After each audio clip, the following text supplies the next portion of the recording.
his trials, his triumphs, his tragedies, and how he lived. And a time has come, he is about to die. That's towards the end of his life. In the scripture, we read that he was gathered to his people, or he is leaving. There are times it was quoted that he is leaving this earth. Many of you watched live streaming these days. It's very easy to see the funeral services from anywhere in the world. You have an internet connection, you could get all the live streaming of the funeral. I sometimes watch because it's Kerala. It's like so many hours. It takes like 3 hours for a funeral. If it's a Muslim, they die evening, they bury them. For us, brethren, now these days has become like a big event. It can go into hours. A couple of days back, one of my cousins in Chicago died, and I think she's related to Shirley also. And she was the only politician, brethren, a female in the politics I've seen. She was married to my dad's sister. He's actually my dad's sister's son, husband. He's still alive, but she lived a long life. 84, Shirley? 89, yeah. So 89. I remember seeing her at my wedding. That was the last time I saw. I didn't have much of interaction with them after that. But 89, and her husband used to live with us in our house. But 89 is a good age. But David, when you look at his life, we know he's coming to an end. He's close to 70. He's dying of old age. I was wondering, when 70, they're saying it's an old age. Few of us here is getting close, or some of us are even past 70. So 70, is that old?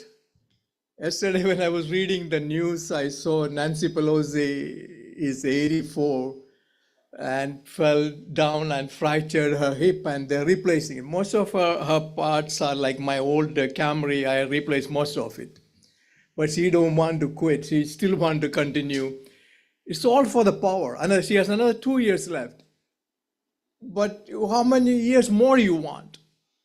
How much money you're going to spend to keep that position open? David's life, God has appointed him as a king. I'm just giving an introduction before we get into the passage, because this way you get an idea about why David we know from the scripture, he's dying at 70, because he became the king when he was 30 years old. 7 years he was in Hebron as the king, then 33 in Jerusalem. So total is 40 years. That's a long time to be in power. In this country, to get 4 years power, the money they spent, Kamala Harris had spent over $1 billion and 20 million in debt to get 4 years. And the amount and the nastiness in this politics. My house, the TV is always on Fox channel. I don't watch much, but my wife watches. It's always on Fox. So I know she's a Republican. So rest, I really don't care what it is. But it's all about the politics. I don't see anything else other than that when I come home. It's all about who is, they attack each other, all nasty things, just all to get the power for 4 years. And then they investigate. Now, recently, when you look at the cabinet appointment of the cabinet position, they dig all your past. David, when you look at the life, David also telling his son about some of the things he went through about his life. But the politics here is they go even dig so deep into how much alcohol you had at that party. They will bring that up. One Fox, the defense secretary, they're saying, exposing that he was at the party. Then some girls are accusing him for rape. I don't know how true is all these are, because you never know. I remember reading a couple of days back, I remember that incident when 3 of the Duke players, lacrosse players, were accused by a black girl for rape. Such a detail she was given, the rape accusation, and it tarnished those 3 boys' reputation. And I don't know if they got the jail term or they were accused. It was in 2006.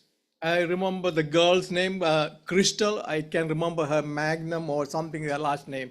She accused all of them. It was a big news for many months actually, and I don't know what happened after that. Yesterday, I saw that girl on TV, and she's saying that she made up all the story.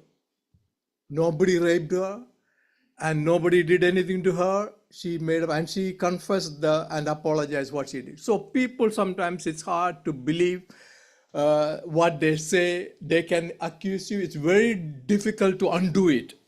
So we have to be careful when we accuse somebody and say, okay, you did to me on this day. You can make up stories like that.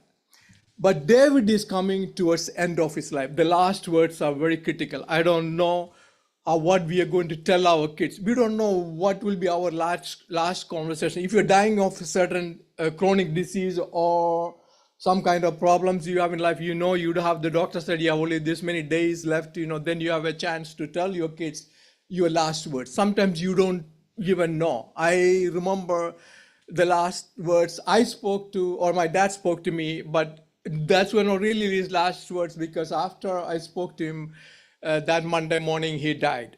Saturday I spoke to him, my call was an hour late. I don't remember why. I asked him if he didn't sound good, but I told him to go to doctor, but he said he's going that morning, the Monday morning.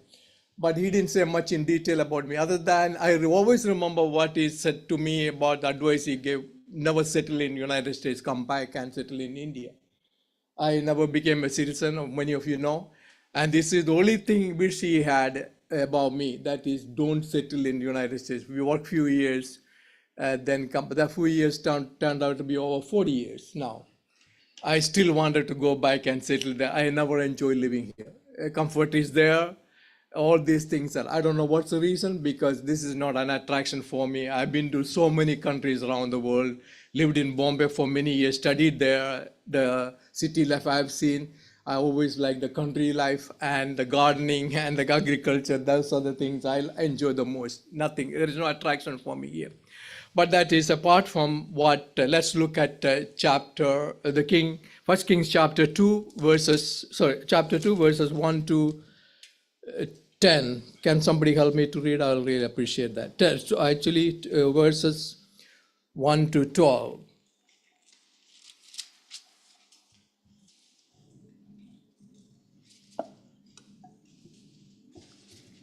First Kings chapter 2.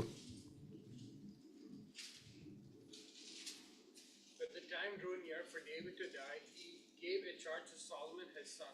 I'm about to go the way of all the earth, he said, so be strong, act like a man, and observe what Lord your God requires. Walk in obedience to him and keep his decrees and commands, his laws and regulations as written in the law of Moses. Do this so that you may prosper in all you do and wherever you go, and that the Lord may keep his promise to me.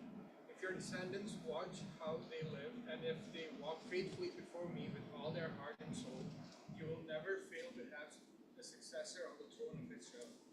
Now you yourselves know that Joab, son of Zeruiah, did to me what he did to the two commanders of Israel's armies, Abner, son of Ner, and Amasa, son of Jether. He killed them, shedding their blood in peacetime as if in battle, and with that blood he stained the belt around his waist and the sandals on his feet. Deal with them according to your wisdom, but do not let his gray head go down to the grave in peace. But show kindness to his sons Barzillai of Gilead, and let them be among those who eat at your table. They stood by me when I fled from your brother Absalom. And remember, you have with your Shimei son of Gera, the Benjamite from Bahurim, who called down bitter curses on me the day I went to Mahanaim. When he came down to meet me at Jordan, I swore to him by the Lord, I will not put you to death by the sword, but now do not consider him innocent. You are a man of wisdom, you will know what to do to him. Bring his grave head down to the grave in blood. Then David rested with his ancestors and was buried in the city of David. He had reigned 40 years over Israel, 7 years in Hebron, and 33 in Jerusalem. So Solomon sat on the throne of his father David, and his rule was firmly established. Okay, we read this portion many times, and see, we are so familiar with that. These are the last dying words of David, and he's giving instruction to Solomon what to do. David is appointed by God and to be the king. Now, when you look at that, the last words, when you read chapter 49, I believe, of Genesis, Jacob had enough courage to tell, stood up on the bed and called all his sons and said to describe to them, that was his death wish blessings to the children. And he told them what you did on this day, or what you did, or what you didn't do. Everything was, he told them about it. And that is, you're going to have this blessing because you did this, or you didn't do this because you didn't obey. When this morning, when Brother Ladwu was saying in the exhortation, I don't know you paid attention or not, but he said, if you don't obey the word of God, there are consequences. You pay for that. You're supposed to listen to the word of God. David is giving clear instruction to his son what to do. There were three exhortations there when you look at the first part of it. One is he's saying that be strong. Show yourself. Then the second one is show yourself as a man. Then the third is to keep the commandments of God. These are the three exhortations God is giving to David before his departure from this world. When you look at that, he has enough memory to remember what those his associates, his generals did, or his enemies did. Trump always says that, the enemies within is a problem. If you look at his messages, David had many friends. At the same time, he had many enemies within and outside of his family. I told you again, Ahithophel. Ahithophel was David's number one counselor. He relied on Ahithophel many occasions. Joab is his general, very intelligent guy, and also a corrupt and scrupulous individual. He did a lot of things. He stood with David. You remember Uriah was killed by Joab. Joab knew all in and out of David. That is why probably David did not kill him during his time, even though Joab did not listen to him. He told Joab to spare Absalom, but he did not do it. He killed him. And also he killed two other innocent generals, commanders of David's army. That David had in his mind. He never forgot what he did. And David's eyesight is also, I don't know how good it is. Remember, to keep him alive, they went all over the land and searched for a very pretty young girl to be with him, to be his, I don't know what was the purpose of it, because you're dying. Why you want to look at a young girl at that age? You have only a few days perhaps left. Maybe a supermodel, they got it from somewhere else. When you have a supermodel in the house, why do you look for another one? But this dynasty, they had many concubines and wives and so many, but at that age, I read, what was the most probably to have, when you look at, there are certain medications you could use to have blood flow in your body, but you're dying, you lose your blood flow, you won't have enough. That's why you have circulation in your body. That's why at certain age, when you are 65, 70, you will feel your hand, or those on the medical field, they know very well there's not enough circulation. Your hand is getting cold, sensitivity is going down because not enough circulation. That's why probably they brought this young girl. Then I read in another book actually, why this was a therapy they did in those days. They bring beautiful girls to be there with them, to be their assistant or help them out so that, their body will be much warmer. That was the reason. Other than that, there was no other reason given in those books about why this was a therapy they did, some kind of medical therapy, I believe. I don't want to go into detail, which I don't know what it, other than that anything else is involved. We don't need to know all those kind of things because they did so many different kind of treatment in those days, the Egyptians and these other people who lived in that nation, they had different form of medical treatment for different diseases. So David is giving clear instructions to Solomon what to do. Be strong. Be strong in the sense means not go to gym or keep your body. It's not that. Be strong means, you taking over a kingdom. I want you to be strong. I want you to be a man. That's the next thing. When you're in a leadership position, you want to be strong and you want to be courageous, and you have to be a man, because the man is supposed to lead the nation, or in the house, even in the house itself. But now it has changed. The lady can be in charge of the house. And because if she is making more money, most of the time you sometimes have to listen. You have no choice. But here he's saying clear instruction to Solomon. This is the thing you have to do. And above all, the most important thing he gave is follow the commandments of God. Don't depart from it. Let me ask you, what is the instruction you are going to give your children, because you don't know when you're going to go? You perhaps, or I don't know, even myself, we want our children to be, a lot of Indians out there, many people told me that they want their kid to be a doctor. That's their number one priority at any cost. They want the kid to be in a medical school. I agree with them to some extent, not everybody. Some will say want to be a lawyer, or someone, they don't care these days. They want the kid to be good, in a good position and got a job. But most of the Indian parents, Indians and Chinese, they are in educating their children so that they will have a secular job. The priority is because they want to be comfortable. They don't care rest of it. But the Bible clearly says, give them instruction, give them this book, they will follow, and they don't depart from it.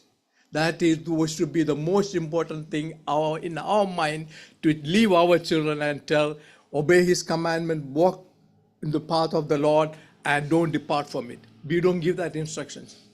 We just want to see that they have a house, they get married. Doesn't matter from where they get married, as long as it's a girl, that's okay, or it's a boy, it's okay. Other than that, they don't care. But the most important thing is giving instruction, following what the law of Moses, what is written there. It's all about following God, leading a good, faithful life. That should be the instruction we are giving to our children, because you don't know when you're going to go, or myself will leave this world. It's guaranteed that we'll be gathered to our fathers. In other words, we'll die. That's simple as that. I know we will see them again in heaven, but that's a different story. But this is the clear instruction David has given to Solomon about it. But then you come to second part of it. We already read that it's a very difficult time. Some of the theologians have very difficult time to accept it. Why David is giving this instruction to Solomon now? You should forgive and go. But he's giving, there are three people. First one is about Joab. Joab, what he did, he was an army general. He killed Absalom. He killed the other two. We already read those portions. Abner, the son of Ner, and Amasa, the son of these two, Joab killed. Joab is actually nephew of David. Why you want to kill your nephew? Even though he was loyal, but he did these kind of things, wiping out people. Israel has an army general, he will make people disappear. He will go to any country and eliminate that particular person, because the intelligence of Israeli intelligence is so vast, the agency, and they will spend any amount of money to eliminate their enemies. So here David is telling Solomon, these are the people I want you to watch. And also, in other words, why these people want to be eliminated, because he want his son's kingdom to be secure. He knows that these are dangerous people. You don't want those dangerous people in your kingdom, so that it can later will create problems. They will look for positions. They will try to harm you. Joab already did it. Joab did it few times already. He didn't listen to David. He went against David to put somebody else on the throne, that is Adonijah, so that he wanted Adonijah to be the king, because he supported him. David came to know about it. And Solomon had that in his mind. And later, when you look at that, Solomon eliminated him. He killed him. Even though he went to the sanctuary, he used Benaiah to go there, because Benaiah was also a priest, and he went, and even though he was inside the sanctuary, and he was killed by him, because he could go inside. Being a priest, you could go into the sanctuary and kill him. And he did that, because Solomon don't want him to be around, because he knows that he is dangerous. But David had given instruction to him, I don't want to kill him, even though Joab is his nephew. For position, and power, they will go to any extreme. But these are the instructions given to Solomon about what to do when he leaves this world. Don't let these people be around you because they are dangerous. And the next thing is Shimei.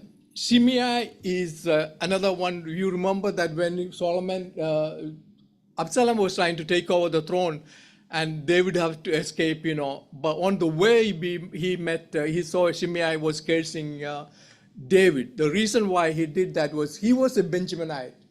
So he supported Saul is a Benjaminite. So probably related, we don't know, but he cursed him. If you curse a king those days, or any time during those, if you curse a king, your head will be chopped. You won't be around.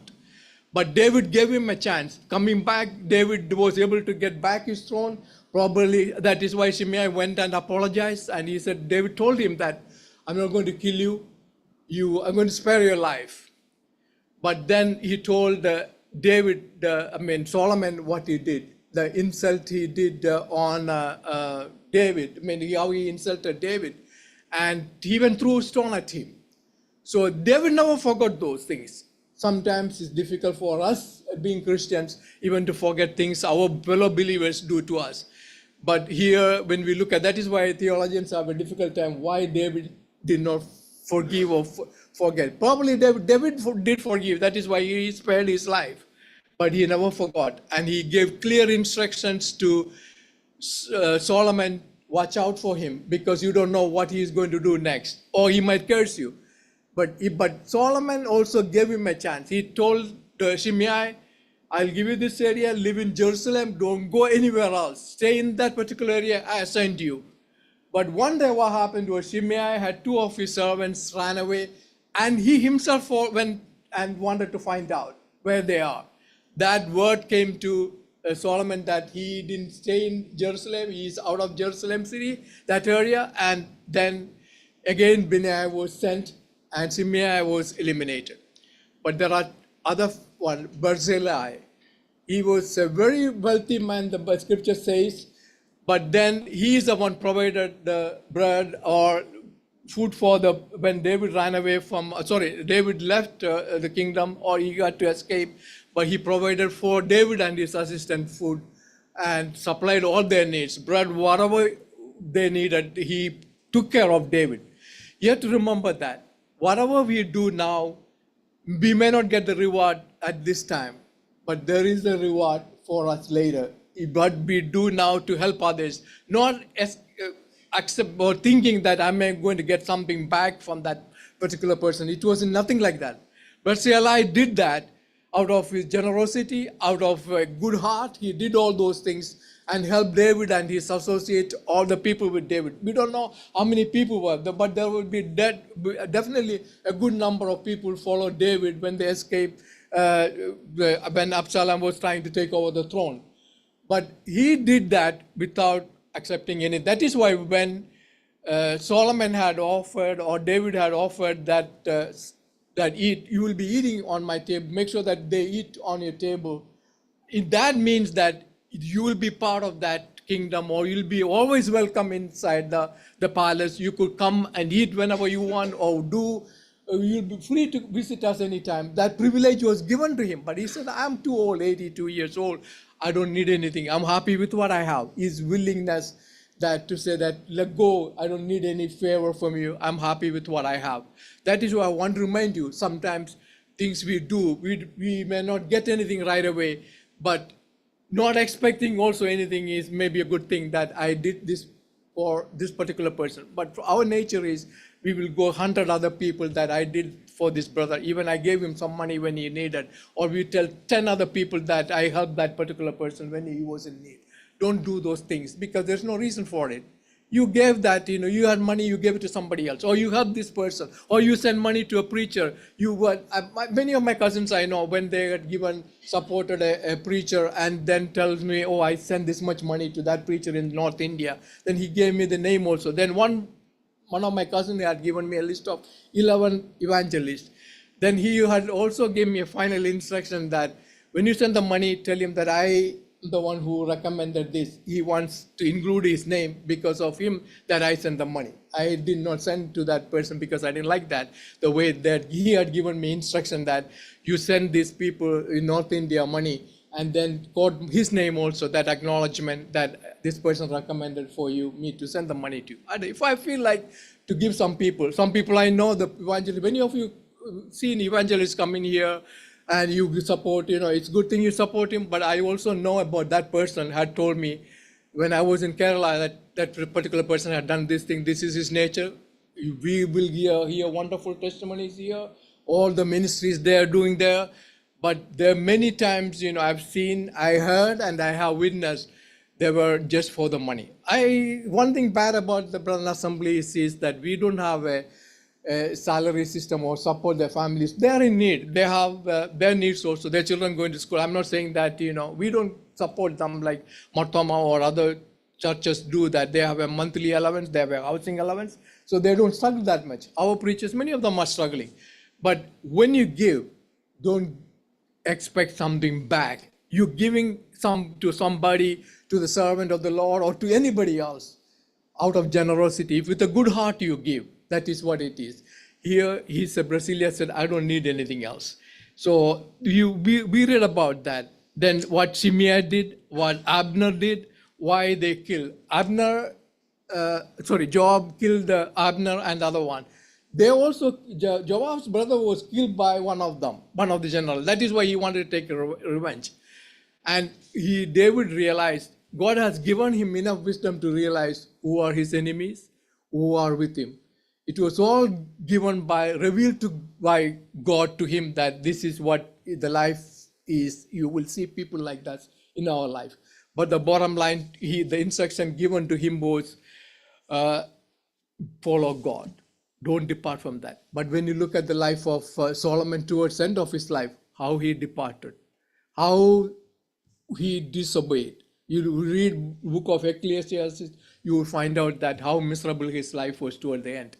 What are the consequences? Because David had given very clear instructions in the exhortation from the beginning itself, be strong, be a man, above all to follow God. Don't depart from that. There will be blessing in your life. If you depart from our walk with God, there are consequences. You know that later, Prophet Ahijah had told that your kingdom will be divided. Rehoboam and Jeroboam, you know about it. Only two of those kingdom he got, 10 were separated. 10 of them went to Jeroboam and 2 to Rehoboam. That is how it was. Then it became a disaster. He had increased the taxes and how it had fallen apart. Later they were taken into captivity. We know all about that, how the miserable life they had in those Babylonian captivities. You read those portions, how this disobedience had caused him. Towards the end of life of David, he had clear instructions. He departing. God has given wisdom to him to know that, and enough memory to realize, to tell his son that this is what you should do. And he recollected all. We don't know, the Bible doesn't give us much detail about what else he told Solomon, but he probably had told him so much about what happened, what went on. Solomon himself, he knew a lot about what was going on. He knew all these people. He knew who was Zadok, the priest, and other priests. They were with associates of David, how he helped David. Some of them, we know that he helped David. He was with David. Solomon knew all about it. But God revealed everything to David, even in his last stage. We don't know how many years we have left. We don't know how many days we have left. Morning you go, you don't have no guarantee you're coming back or not. There are people, we know that. I have a girl who worked with me many years. A couple of days back, somebody told me to text, at least you call her. I did text her a few days back. Then she had asked me, you came to know my sickness. I said, I don't know what exactly it is. Then she had told me she had stage 4 thyroid cancer. Very smart girl. She helped me a lot in my work, and I brought her from another place, Brown University, Ivy League graduate with a master's degree. Very intelligent girl. Very smart. When you talk to her, you will enjoy talking to her. Very such a nice girl. But now look at the life. I don't know how many days she has left. It's very unpredictable. What are our last words to our children? That we are saying goodbye, one of these days from this world. What instructions are we giving? It's very, very critical. And book of Amos, we read in chapter 4 and verse 12, are you prepared to meet thy God? That is what the ultimate goal is. When we are going to meet him, are we prepared? That preparation should be starting at any day. It's never too late. That God is going to ask, okay, this is what you did. This is what you did not do. I told you to do this. You didn't do it. He will expose everything to you. Sometimes we wonder how God could remember. The Creator has no problem of memory. He will remember every little thing you did, what you didn't do, what is in your heart. He knows. We could fake everybody else. We could fake others. They would never figure it out. Our good smile, our charisma, it's all we could manipulate other people. But bottom line is, as Christians, what are the instructions we are giving? Don't worry about the money. Don't worry about the house. Don't worry about the education, how they're going to live. You will go one day. You will be gathered to your fathers, or you will be leaving this earth, and you will be sleeping one day. We call it, in the funerals they say that he's only sleeping, he's going to wake up. It is true. Lazarus slept and he woke up when God called him to come out of the grave. That is our life, very brief life, but you have to remember that. Are we walking with God? Are we prepared to meet him? Or when he asks questions, what did you do? But he had given clear instructions, as brother said this morning, that we have to obey. We don't obey, everything's going to fall apart. Rest, don't worry about your comfort here, or whether you have a job or not. You're looking at the news every day is depressing and disappointing. I was looking at a couple of days back about Macy's. They're closing the beautiful stores, very expensive. Good business they have. 65 stores are closing. New Jersey, many are closing. Such a big company, well established. They had over 1,000 stores at one time. They're down to 200. I don't know how many. It's not Macy's. There are many other stores are closing. We don't know. We think everything is going to be, Trump is saying it's going to be a golden era. I don't believe it. And the scripture doesn't say that it's going to be a golden era. It's going to be a disaster. No matter all these politicians are promising, some of you are Democrats. Me, it doesn't matter who it is, whether you're Republican or Democrat. But we want a good leader, especially the couple of days back I was reading that they said the Hindus are taking over this nation. 4 or 5 of the Indians are all Hindus, especially Tulsi Gabbard. Even though she's not Indian, she's a very strong Hindu. And I heard her supporting. She's very upset that the Hindus are not given enough property in Bangladesh. She's getting even involved in that. These are politicians. They'll keep changing. We don't have to worry about it. But it is all appointed by God. God knows who is in charge. It is without him, nothing can happen. We keep praying that we will be comfortable here. At least we have the freedom. Things will change. Economy is not going to go strong. It's coming towards an end. Many of my messages, I always remind you this. Everything is coming towards an end. But give proper instructions to your children that what they should do, and be prepared to meet thy God. He will ask you what about your life. He knows all about you, but we want to give the best answer to him. I walked with you. I didn't depart from your word. I had did enough work for you. When you say, then God will say, well done, my son or my daughter. That is what we want here. And may the Lord richly bless